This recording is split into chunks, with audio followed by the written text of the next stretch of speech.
I've been a little bit surprised for the amount of backlash that Snoop got for his comments about the Lightyear movie. I mean, a film that was so bad and bombed so spectacularly, it caused Pixar to reassess their entire creative strategy, okay? Like, this wasn't one of Hollywood's sacred cow films. They wanted to forget this about as quickly as the audience did back in 2022. Like, this is something that's really old, so that's why when that clip from last week or something like that came out, and it's like, oh yeah, he's dunking on how woke, okay, for lack of a better term, how agenda driven, certain, children's films are. And then he brings out of all examples Lightyear with the same sex kiss and the two mommies with a kid, and how he had an awkward conversation with his grandson over that. It's like, it was such an innocuous comment. And yeah, he's poking fun at the kids on the short bus. It's like, I couldn't imagine that there would be this much defense or this much ire for it. Now, if this was a few years back, number one, he never would have made that comment, even if it was on a podcast.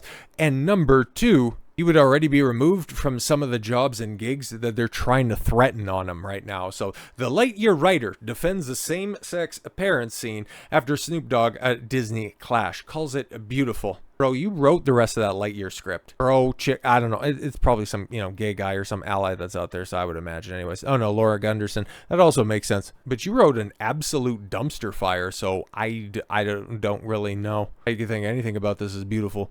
But when Snoop Dogg called out, Disney Pixar's Lightyear for blindsiding families with a same-sex subplot, his comments went viral and sparked a wave of backlash. Now the writer behind the controversial scene is stepping forward, not to soften the blow, but to double down. Well, yeah, of course, you're just going to you're just going to take blow after blow after blow. And in the confines of a lesbian relationship, that means something totally different than what we're discussing.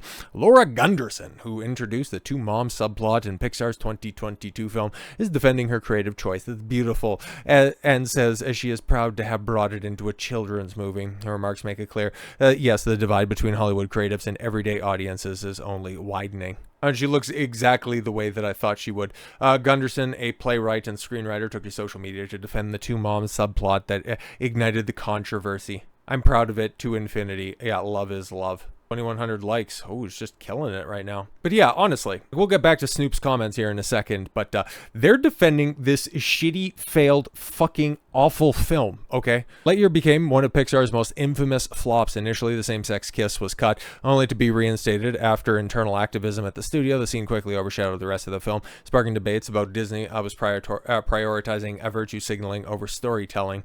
Yes, Chris Evans, the voice of Buzz Lightyear, famously dismissed critics as idiots who would die off like dinosaurs. Interesting, because we got another story, and in fact, I think it's the next one on the day of somebody taking that exact same approach. Not working out well for them either, but audiences, however, didn't embrace the film. It lost money, damaged Pixar's once sterling reputation, and became a cautionary tale about forcing political statements into family entertainment. Yeah, so much so that, what was it, all the gay shit got removed out of Inside Out 2, made $1 billion. Pixar's first D+ series got rid of a trans character and a trans storyline because guess what? They realized that people don't want this bullshit because Lightyear was such a fundamental failure. But hey, Laura Gunderson thought it was a good idea. And now Snoop Dogg, for pointing out something that audiences did 3 fucking years ago, is apparently having his job threatened on The Voice. Okay, so on the out, the voice executives hold crisis talks.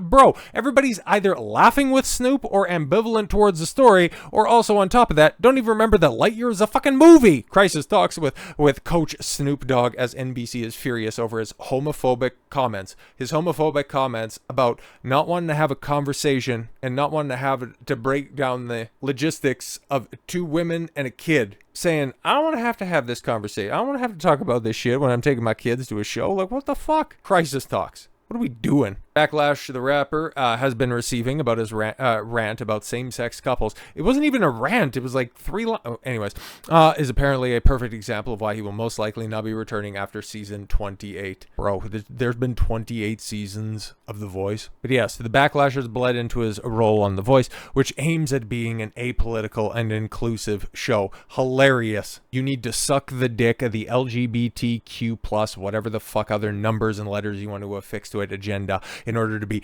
apolitical and inclusive. But in stating a position that most people of all shapes, sizes, and creeds also hold, that makes you against being I'm sorry, antagonistic towards an inclusive environment, yeah, it kind of tells you just how out of touch Hollywood and entertainment, the executives are.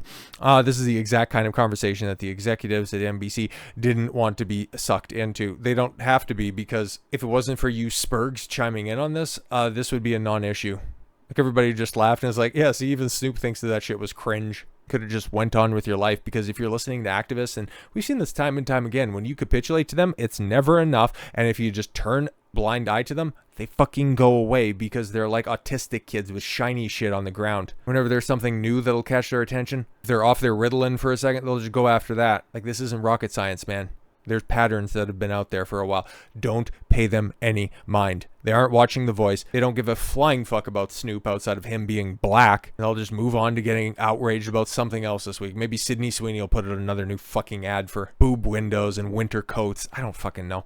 The show does not condone the comments whatsoever. He wasn't asking the show to. What the fuck are you doing? This is the opposite kind of spotlight that they want for a show just ahead of the new season. And it just makes contestants and even some crew members not feel like the set is a safe space, since they have all kinds of people, and part is making the show come to life. Yeah, and the moment that he says something hilarious from the judge's seat, okay, the moment that he turns around and starts doing his little, fucking Snoop Dogg shuffle will be the moment that all of this stuff completely and totally blows over. But it's interesting, right? Because apparently this backlash is reaching Snoop and his people. I'm going to go ahead and say this is very likely his people, because, once you get to a certain level, when you are a legitimate celebrity, like Snoop is, I think we can all come to that conclusion, you aren't the ones, unless you want to, that are running your social media accounts. So, facing mounting pressure, Snoop backtracked on social media in a comment on Hollywood Unlocked, rather. He softened his tone. Okay, I was just caught off guard,